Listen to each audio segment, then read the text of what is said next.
اور تب تک وہ غیر مؤثر ہو چکی ہوتی ہیں، کوئی نہ کوئی فریق ڈیتھ ہو جاتی ہے۔ جبکہ دوسری جانب سابق وزیر خارجہ بلاول زرداری کی جانب سے ایک انکشاف کیا گیا ہے۔ جو شخص 16 مہینے وزیر خارجہ رہا ہو اور اس کے اوپر نہ کبھی بیان دیا ہو نہ کبھی ایکشن لیا ہو، جیسے ہی حکومت جاتی ہے اس کے بعد ان کو خیال آ جاتا ہے اور حکومت جانے کے بعد اپنی نالائکیوں کو بیان کرتے ہیں اور ان کو لگتا ہے کہ قوم بے وقوف ہے۔ پیپلز پارٹی کے چیئرمین اور سابق وزیر خارجہ نے کہا کہ افغانستان میں موجود امریکی اسلحہ سندھ کے کچے کے ڈاکوؤں کے پاس پہنچ چکا ہے۔ اب اندازہ ہوتا ہے کہ عمران خان کی دہشت گردوں کو ملک میں بسانے کی پالیسی کتنی خطرناک تھی۔ بے وزیر خارجہ آپ رہے، آپ کے دور میں یہ اسلحہ کچے تک پہنچا، آپ سندھ حکومت آپ کی تھی، کچے کا علاقہ آپ کا تھا، وہاں تک پہنچا اور وزیر خارجہ آپ تھے، کبھی آپ نے یہ بات نہیں کی تھی، آپ نے بطور وزیر خارجہ اس کے اوپر کبھی کوئی بات نہیں کی تھی۔ لیکن بدقسمتی یہ ہے کہ جیسے ہی آپ عہدے سے فارغ ہوئے ہیں، آج آپ کو کچے کے ڈاکو اور افغانستان کا اسلحہ اور بہت ساری باتیں ہیں، گلگت بلتستان کے حوالے سے پریشان کن باتیں ہیں، چترال کے حوالے سے پریشان کن باتیں ہیں، تورخم بارڈر پر پریشان کن حالات ہیں۔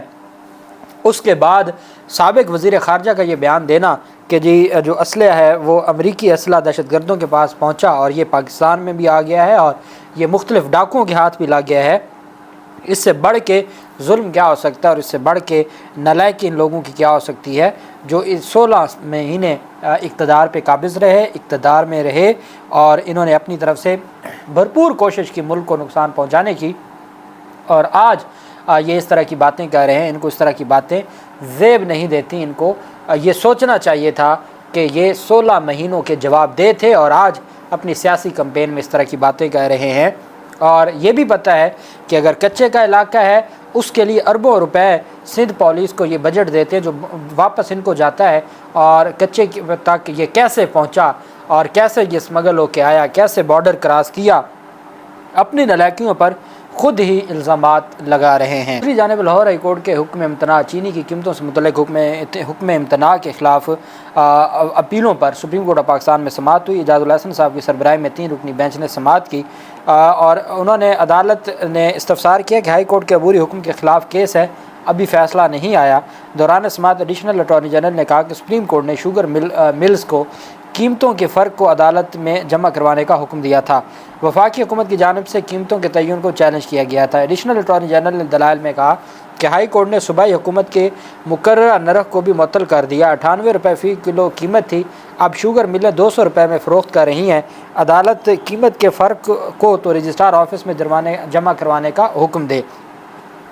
جسٹس اعجاز الحسن صاحب نے کہا کہ کیس میں جلدی کس بات کی ہے، لاہور ہائی کورٹ سن کر فیصلہ کر دے گی۔ عوام پس گئی ہے، جو 98 روپے کی تھی آج وہ 200 روپے پر خرید رہے ہیں، اور ہمارے آنریبل عدالتیں چونکہ ان کا تو یوٹیلیٹی فری ہیں، ان کو تو برات ہی اتنی ہے، ان کو کیا لگا چینی مہنگی ہے یا نہیں ہے۔ اعجاز الحسن صاحب نے کہا کیس میں جلدی کس بات کی ہے، لاہور ہائی کورٹ آرام سے سن کر فیصلہ کر دے گی۔ ایڈیشنل اٹارنی جنرل نے کہا کہ وقت گزرنے کے بعد ریکوری مشکل ہو جائے گی، جس پر جسٹس اعجاز الحسن صاحب نے کہا کہ کیا مل مالکان ملیں اٹھا کے بھاگ جائیں گے۔ سپریم کورٹ نے چینی کی قیمتوں سے متعلق لاہور ہائی کورٹ کو کیس کا 30 روز میں فیصلہ کرنے کی ہدایت کر دی اور کہا کہ ہائی کورٹ معاملہ 20 ستمبر کو مقرر کرے اور ہائی کورٹ روزانہ کی بنیاد پر کیس کو سن کر 30 روز کے اندر فیصلہ کرے۔ عدالت نے ڈائریکشن دے دی۔ میں سپریم کورٹ آف پاکستان کو یہ یاد کرواتا چلوں کہ آپ کی ایک ڈائریکشن تھی ثانیہ ماڈل ٹاؤن کیس میں جو جے آئی ٹی پہ سٹے دیا تھا، اس پر آپ نے 3 ماہ کی ڈائریکشن دی تھی لاہور ہائی کورٹ کو ڈیسائیڈ کریں۔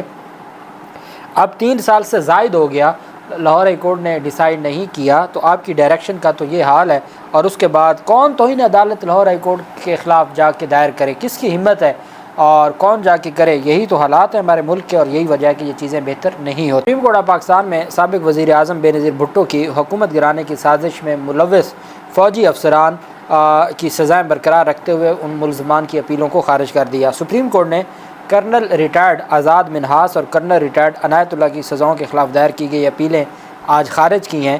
جسٹس منیب اختر نے 15 فروری کو یہ فیصلہ محفوظ کیا تھا۔ فیلڈ کورٹ مارشل نے آزاد منہاس کو 2، عنایت اللہ کو 4 سال قید بمشقت اور برطرفی کی سزا سنائی تھی۔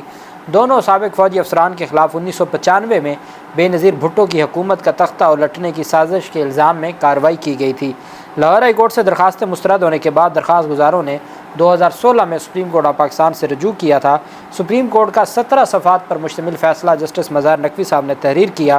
سپریم کورٹ نے کہا کہ آرمی ایکٹ کے تحت کسی ملزم کو متبادل جرم پر بھی سزا ہو سکتی ہے، اور جس میں قرار دیا گیا کہ اگر ٹھوس شواہد موجود ہوں تو آرمی ایکٹ کے تحت کسی ملزم کو دوسرے جرم پر بھی سزا ہو سکتی ہے۔ ملٹری کورٹ کا ٹرائل بدنیتی پر مشتمل ہو تو ہائی کورٹ یا سپریم کورٹ جائزہ لے سکتی ہے۔ فیصلے میں کہا گیا کہ کسی افسر کو پینشن اور دیگر مراحت سروس کے بدلے دی جا رہی ہیں، سروس سے برطرف ہونے کی صورت میں پینشن سمیت دیگر جو مراحت ہیں وہ واپس لی جا سکتی ہیں۔ سپریم کورٹ آف پاکستان نے کہا کہ یہ کسی بھی معافی کے مستحق نہیں ہے، اس وجہ سے ان کی جو درخواستیں ہیں ان کو اپیلیں ہیں ان کو خارج کیا جاتا ہے۔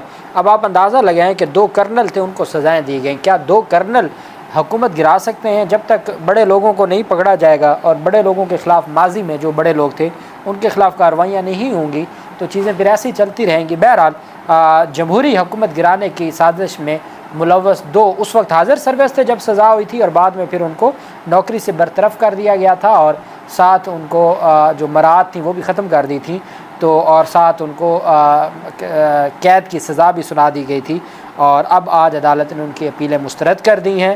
اللہ پاک پاکستان کا حامی و ناصر ہو۔ بہت شکریہ۔ اللہ حافظ۔ پاکستان زندہ باد۔